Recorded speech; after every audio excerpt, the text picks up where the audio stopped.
오늘의 주요 뉴스입니다. 익산역 개발의 최종 과제인 복합 환승센터 구축이 정부 계획에 반영될 것이라는 기대감이 커지고 있습니다. 이재명 대통령의 전북 타운홀 미팅에서 국토부의 발전 전략에 익산역 복합 환승센터가 포함됐기 때문입니다.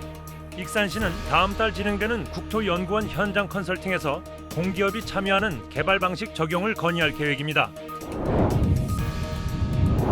군산과 부안 등 호남 서해안 5개 시 군이 철도망 구축을 위해 힘을 모으고 있습니다.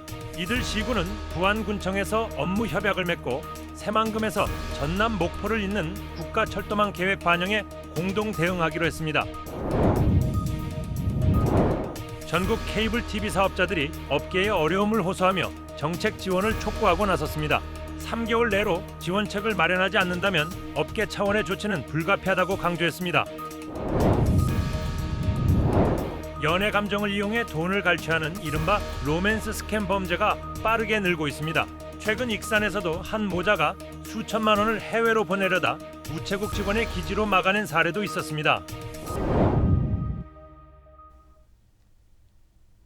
여러분 안녕하십니까? 3월 11일 수요일 종합뉴스입니다. 익산역 개발의 최종 과제인 복합 환승센터 구축이 정부 계획에 반영될 것이란 기대감이 커지고 있습니다. 이재명 대통령의 전북 타운홀 미팅에서 국토부가 내세운 발전 전략에 익산역 복합환승센터가 포함됐기 때문입니다. 익산시는 다음 달 진행되는 국토연구원 현장 컨설팅에서 공기업이 참여하는 개발 방식이 적용되도록 대응한다는 계획입니다. 정부가 318억 원 규모의 증축 사업을 확정한 익산역. 이는 중간 단계로 익산역 개발의 최종 과제는 복합환승센터 구축입니다. 때문에 2030년까지 적용되는 정부의 제4차 복합환승센터 기본계획에 반영되는 것이 필수적. 이재명 대통령의 전북 타운홀 미팅 이후 반영 기대감이 커지고 있습니다. 당시 국토부는 익산역 광역복합환승센터 등 도내 10개 교통망 구축 사업에 대해 정부 계획을 마련하겠다고 밝혔습니다. 전북권과 전국을 연결하는 촘촘한 교통망이 반드시 필요합니다. 광역교통망 계획을 조속히 수립하여 상반기에 나왔어야 할 정부 계획은 6월 지방선거를 치른 후 윤곽을 드러낼 것으로 예상되고 있습니다. 때문에 익산시는 정부 컨설팅에 대응할 계획입니다. 다음 달 국토연구원은 복합환승센터 혁신모델 컨설팅 대상으로 익산을 찾게 됩니다. 컨설팅을 통해 복합환승센터 청사진을 그리게 됩니다. 복합환승센터는 저희가 컨설팅을 지금 받고 있거든요. 컨설팅에서 이제 어떤 방향이 이제 익산역의 최적의 방향인지를 익산시는 이번 기회에 개발 방식 변경에 집중할 방침입니다. 15년이 되도록 복합환승센터 구축이 벽에 부딪힌 것은 민간 자본 유치가 무산됐기 때문입니다. 천안역 복합환승센터 개발처럼 공기업이 참여한 리츠 방식을 염두에 두고 있습니다. 익산시와 코레일, 국가철도공단, 주택도시보증공사 등이 사업자로 참여할 수 있습니다. 복합환승센터 부분은 과거에 민간 사업자 방식에서 추진을 하려고 했었는데 그게 안 되다 보니까 이번에 리츠 방식으로 이제 바꾸는 거예요.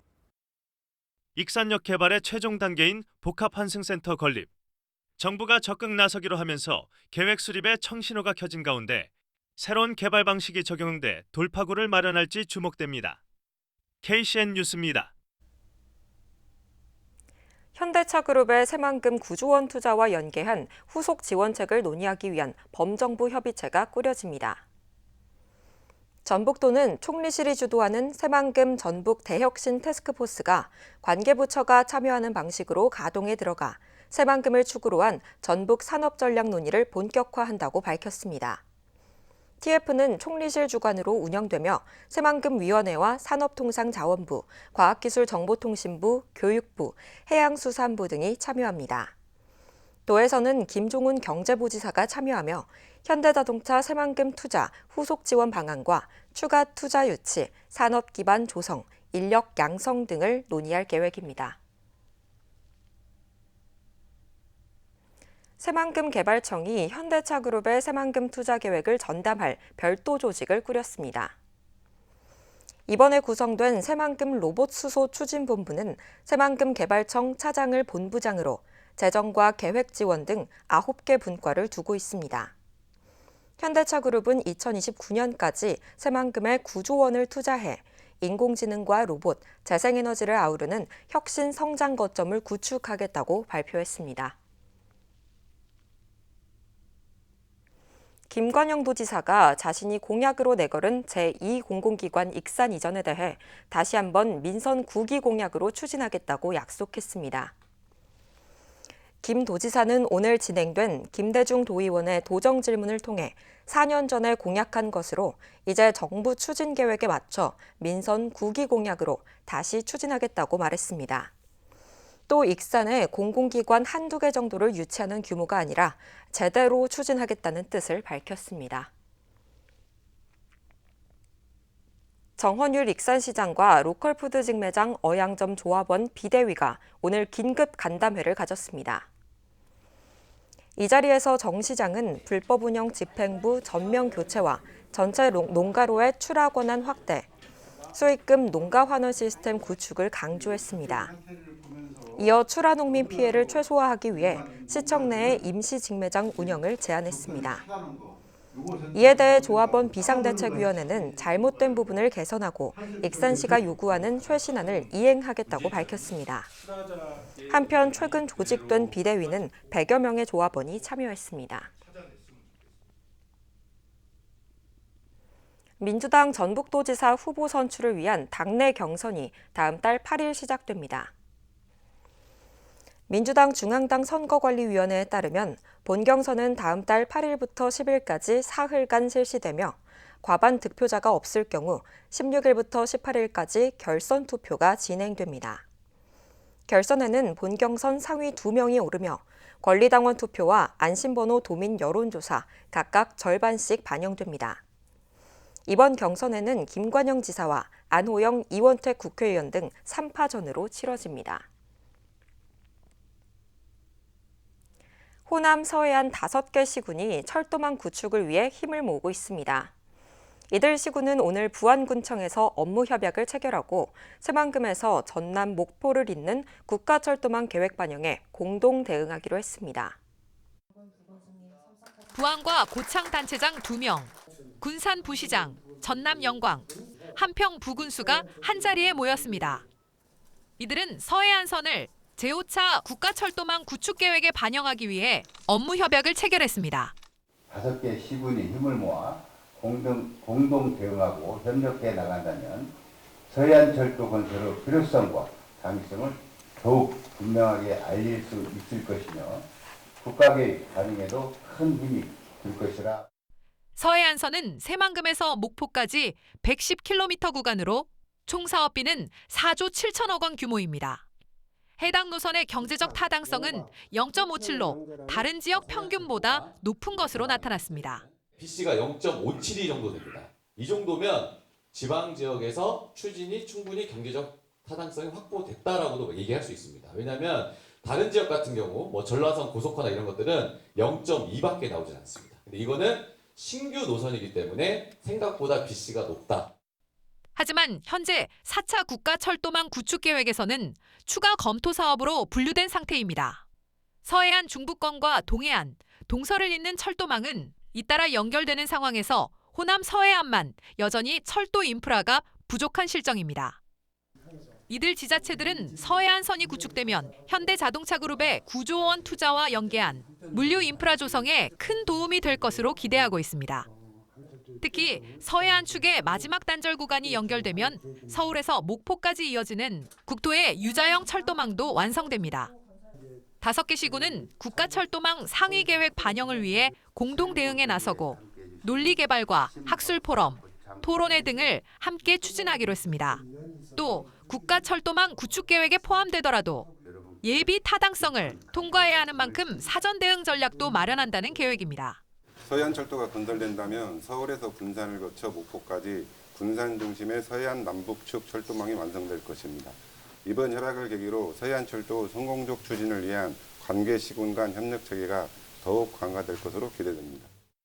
올 하반기 확정되는 제5차 국가철도망 구축 계획.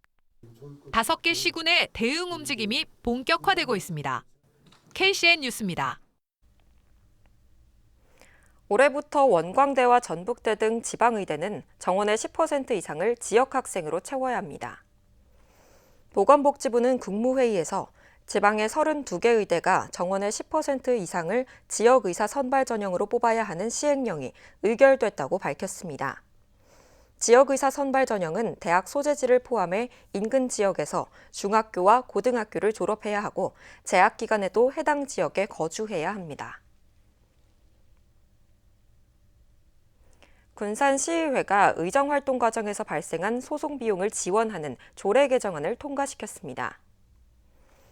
군산시의회는 지난 9일 열린 임시회에서 의정활동 소송 비용 지원에 관한 조례, 일부 개정 조례안을 재석의원 23명 가운데 찬성 17명, 반대 5명, 기권 1명으로 원안 가결했습니다. 이에 따라 현직 시의원뿐만 아니라 전직 시의원까지 형사소송은 최대 2,100만 원, 민사소송은 최대 1,200만 원까지 변호사 비용 등을 지원받을 수 있게 됐습니다. 하지만 의원들의 이익을 위해 조례를 개정했다는 지적도 나오고 있습니다. 도내 아파트 공급이 내년부터 급격히 줄어들 것으로 전망됩니다.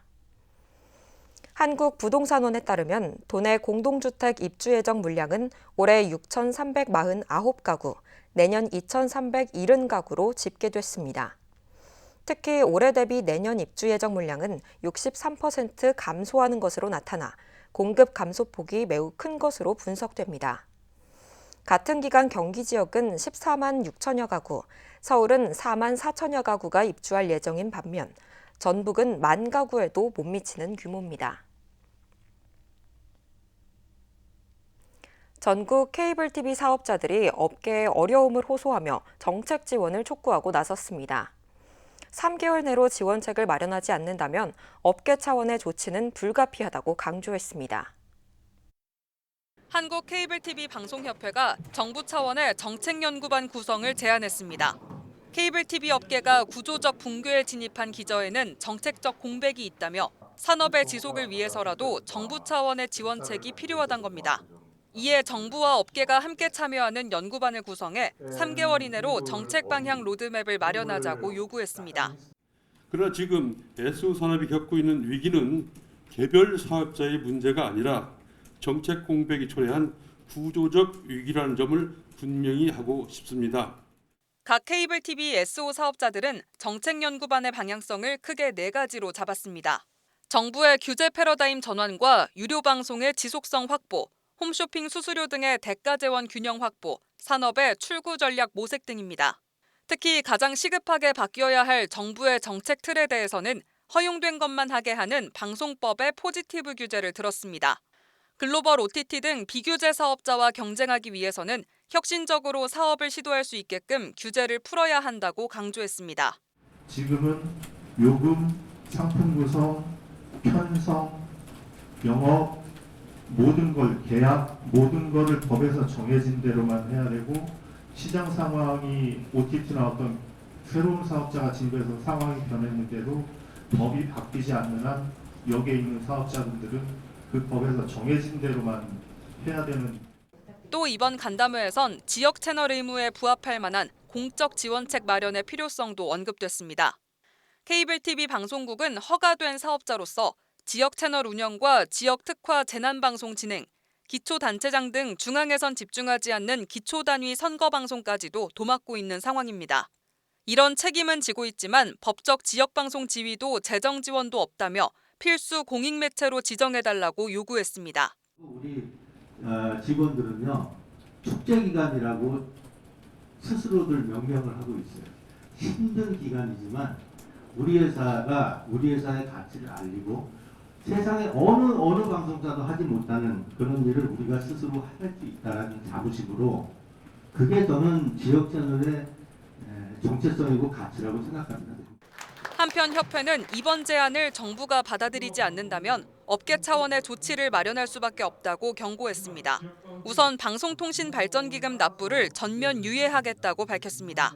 현재 방송통신발전기금은 방송사업 매출의 1.5%를 일괄적으로 부과하는 구조인데 2024년 기준 케이블 TV SO의 영업이익률은 사실상 0% 수준이란 겁니다. 지상파는 공익성을 인정받아 감면 혜택을 받고 있는 반면 케이블 TV 사업자는 적자인 곳조차 같은 요율의 기금을 납부하고 있다며 형평성 문제를 짚은 겁니다. 업계 관계자들은 통합 미디어 법제 논의가 진행되고 있는 지금이 케이블 TV 산업을 살릴 마지막 기회라고 강조합니다. 우리 일상에 가장 가까운 이슈를 조명하는 지역 케이블 TV. 소멸 위기를 앞두고 정부는 어떤 응답을 보낼지 관심이 모입니다. 딜라이브 뉴스 박승주입니다. 신보균 익산시장 예비후보가 오늘 기자회견을 갖고 익산시 부채가 해결되기 전까지 시장 봉급의 20%를 반납하겠다고 공약했습니다. 이어 시민 친화 행정으로 전환하기 위해 현재 시장실을 폐쇄하고 1층에 열린 시장실을 만들겠다고 덧붙였습니다. 또 공직사회 활성화를 위해 주 1일 재택근무제를 도입하고 성과 중심의 다면 평가를 실시하겠다고 강조했습니다. 서동석 민주당 군산시장 예비후보가 초등학생 예술체육교육비 지원을 모든 학년으로 확대하는 공약을 내놨습니다. 서 예비후보는 오늘 보도자료를 내고 군산의 미래세대 투자를 위해 오는 2029년까지 모든 초등학생에게 월 10만 원의 교육비를 지원하겠다고 밝혔습니다. 총 사업비는 2026년부터 2029년까지 360억 원으로 도와 군산시, 도교육청, 기업협력 등으로 마련한다는 구상입니다. 이와 함께 도의 교육문화협력사업, 교육지원청 방과후 프로그램과도 연계할 계획입니다. 국제유가 급등으로 농민 부담이 커지자 농협이 면세율을 할인 지원하기로 했습니다. 농협은 앞으로 한 달간 250억 원을 들여 면세율을 할인 지원하며 공급 가격은 최근 3년간 3월 평균 소비량의 50% 수준으로 정했습니다. 또 농협주유소를 이용하는 일반 소비자를 위한 할인에는 50억 원을 부담하기로 했습니다. 익산 어양동의 대한노인회 익산회관이 다음 달부터 문을 열게 됩니다. 나은정 익산시 복지국장은 오늘 브리핑을 갖고 51억 8천여만 원이 투입된 대한노인회 익산회관이 완공됐다고 밝혔습니다. 이에 시범 운영을 거쳐 다음 달에 개관할 예정이며 노인 일자리 지원과 노인대학 등 다양한 프로그램이 운영됩니다. 한편 대한노인회 익산회관 이용객은 6만 8천여 명으로 예상됩니다. 연애 감정을 이용해 돈을 갈취하는 이른바 로맨스 스캠 범죄가 빠르게 늘고 있습니다. 최근 익산에서는 한 모자가 수천만 원을 해외로 보내려다가 우체국 직원의 기지로 막아낸 사례도 있었습니다. 익산 남중동 우체국. 60대 여성 A씨가 30대 아들과 함께 우체국을 찾았습니다. A씨는 해외에 있는 조카에게 돈을 보낸다며 만기까지 석 달 남은 적금 3,200만 원을 해지하고 1,200만 원을 송금해달라고 요청했습니다. 이에 직원은 A씨에게 계좌번호를 물었고 A씨가 건넨 아들의 휴대전화에는 사촌형의 이름 옆에 하트가 붙어 있었습니다. 또 해외에 있는 조카에게 돈을 보낸다면서 정작 조카의 계좌번호는 모르고 호텔로 송금한다는 것에서 수상함을 느낀 직원은 곧바로 경찰에 신고했습니다. 경찰이 출동해 상황을 확인한 결과 로맨스 스캠 수법으로 밝혀졌습니다. 아드님은 지적 장애가 있으셨던 것 같아요. 틱톡을 통해서 알게 된 사람한테 돈을 보내주기 위해서 이제 인출을 하려고 했던 그런 상황. 이 같은 피해는 이번뿐만이 아닙니다. 지난달 익산의 한 농협에서는 70대 여성이 대출을 포함해 1,000만 원을 송금하려다 직원의 신고로 피해를 막은 사례도 있었습니다. 이처럼 연애 감정을 이용해 돈을 요구하는 로맨스 스캠 범죄가 빠르게 늘고 있습니다. 도내에서 발생한 로맨스 스캠은 지난 2024년 76건에서 지난해 313건으로 약 4배 증가했습니다. 같은 기간 피해액도 675억에서 1,360억 원으로 2배 이상 증가했습니다. 로맨스 스캠 범죄는 거점이 해외에 있어 송금을 하면 추적과 검거가 어려운 경우가 많아 주의해야 합니다. 실제로 알고 있고 보고 만나는 그런 사람들한테 이체를 해줘야지 실제로 보지도 않은 사람한테 뭐 메시지를 단순히 몇 번 오고 가고 해가지고 돈을 보내주는 일은 절대로 있어서는 안 되는 거라고 생각합니다. 경찰은 온라인에서만 만난 사람이 돈을 요구한다면 의심부터 하고 즉시 경찰에 신고하라고 당부했습니다. KCN 뉴스입니다. 김제 백산면의 유경종계 농장에서 검출된 조류 인플루엔자 항원이 어제 고병원성으로 확인됐습니다. 전북도는 해당 농장에서 기르던 종개 6만 마리를 처분하고 있으며 반경 10km 안 가금농장 29곳을 대상으로 이동을 제한했습니다. 도는 철새 활동이 이어지는 3월 말까지 농장 방역수칙 준수를 당부했습니다.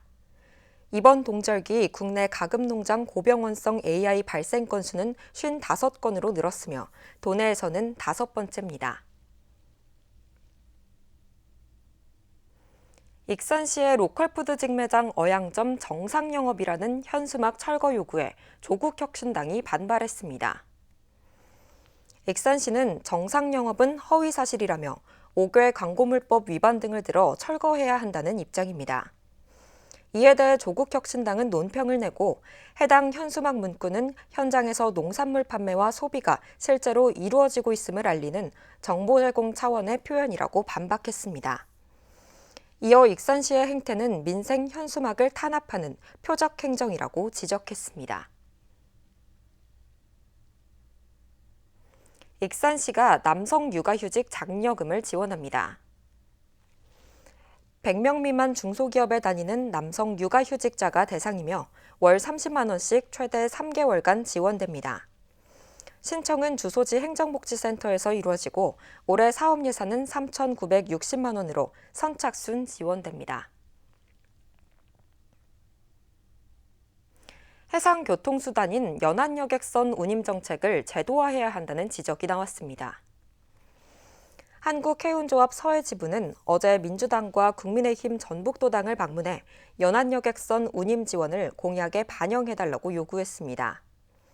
지부는 군산항 여객선 터미널의 접근 교통망 개선과 버스 노선의 배차 간격을 여객선 출항 시간에 맞추는 방안이 이루어져야 한다고 지적했습니다. 또 유류비 급등에 따른 여객선 운항 불안정에 대비해 지자체도 유류비 지원을 제도화할 수 있는 조례 제정 등을 건의했습니다. 익산 종교계가 오늘 공동성명을 내고 공정한 지방선거 경쟁을 촉구했습니다. 익산시 기독교연합회와 목회자협의회 등은 지방선거를 맞아 상대 후보 비방과 허위사실 유포, 가짜뉴스 확산 등이 이루어지고 있다고 우려했습니다. 이어 모든 후보가 정정당당하게 정책으로 경쟁하고 깨끗한 선거를 통해 익산의 화합과 발전을 도모해달라고 당부했습니다. 계속해서 전북권 뉴스입니다. 지방선거를 맞아 군수와 군의원 예비후보 등록이 22일부터 시작됩니다. 도성 관위에 따르면 22일이 공휴일이지만 관련법에 따라 당일 오전 9시부터 예비후보 등록이 가능하다고 밝혔습니다. 군수 선거는 200만 원, 군의원 선거는 40만 원을 기탁금으로 납부해야 합니다. 예비후보로 등록되면 선거사무소 개소 등 일부 선거운동이 가능해집니다. 후백제 유적인 종강대 복원과 관련해 전주시가 재원을 마련하고자 공공청사 부지 매각에 나섰지만 난항을 겪고 있습니다. 전주시는 인우동 종강대 복원 결정으로 무산된 아파트 조합원 대출금 376억 원을 마련하기 위해 송천동 에코시티 내 공공청사 부지 매각안을 전주시의회에 제출했습니다. 하지만 전주시의회는 송천동 예산도 부족한 상태에서 다른 지역 사업을 위해 송천동 땅을 파는 것은 문제가 있다며 반발하고 있습니다. 임실 옥정호 벚꽃축제가 다음 달 11일 개막합니다. 임실구는 다음 달 11일부터 12일까지 옥정호 출렁다리와 붕어섬, 생태공원 일원에서 벚꽃축제를 개최합니다. 축제를 앞둔 옥정호 출렁다리와 붕어섬 생태공원은 봄을 맞아 재개장하면서 관광객들의 발걸음이 이어지고 있습니다. 2월 말 재개장 이후 첫 주말에만 3,900여 명이 방문했으며 현재까지 6,550명이 찾은 것으로 집계됐습니다. 지금까지 전북권 뉴스입니다. 군산 금동 119 안전센터가 57년 만에 새 청사를 마련했습니다. 군산 소방서는 어제 금동 119 안전센터 신청사 준공식을 열고 본격적인 운영에 들어갔다고 밝혔습니다. 금동 119 안전센터는 1969년 개청 이후 50여 년 동안 군산 도심 일대의 화재 구조, 구급 대응을 맡아왔습니다. 하지만 기존 청사가 노후화돼 근무 환경 개선과 재난 대응 여건 강화를 위한 이전 신축 필요성이 꾸준히 제기돼 왔습니다. 군산 어민들에게 공익수당이 지급됩니다. 신청 대상은 1년 이상 도내에 거주한 어업 경영체 또는 어업 면허나 허가 어업을 유지한 어업인입니다. 단 농어업의 종합소득 금액이 3,700만 원 이상이거나 보조금, 부정수급 등 이행 조건을 준수하지 않은 경우 대상에서 제외됩니다. 신청은 5월 15일까지 주소지 읍면동 행정복지센터에서 할 수 있습니다. 익산 농기계 임대사업소가 토요일에도 운영됩니다. 익산시 농업기술센터에 따르면 영농철을 맞아 6월까지 농기계 임대사업소 운영을 이같이 확대합니다. 특히 3억 2천만 원을 들여 새로운 농기계 17대를 추가로 구입해 농민들에게 대여할 계획입니다. 한편 지난해에는 5,300여 농가가 이용했습니다. 다음은 우리 동네 소식입니다.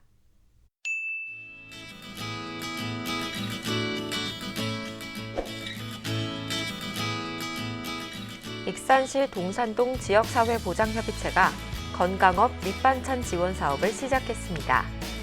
이 사업은 지역 내 복지사각지대에 놓인 취약계층의 건강한 식사를 돕는 사업으로 올해 10가정을 대상으로 12월까지 매주 수요일 밑반찬을 지원할 예정입니다.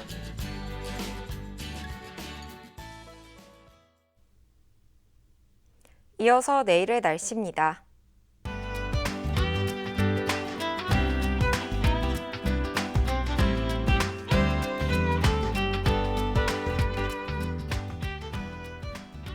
내일은 대체로 흐리겠습니다.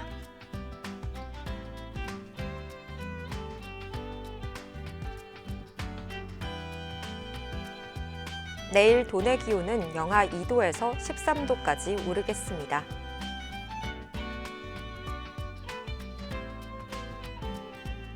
익산은 대체로 흐리겠습니다.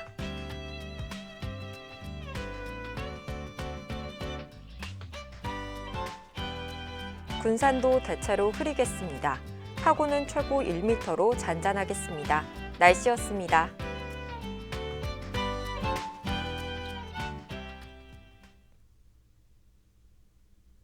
이상으로 KCN 종합뉴스를 마칩니다. 정확한 보도로 늘 함께하겠습니다. 시청해주신 여러분 고맙습니다.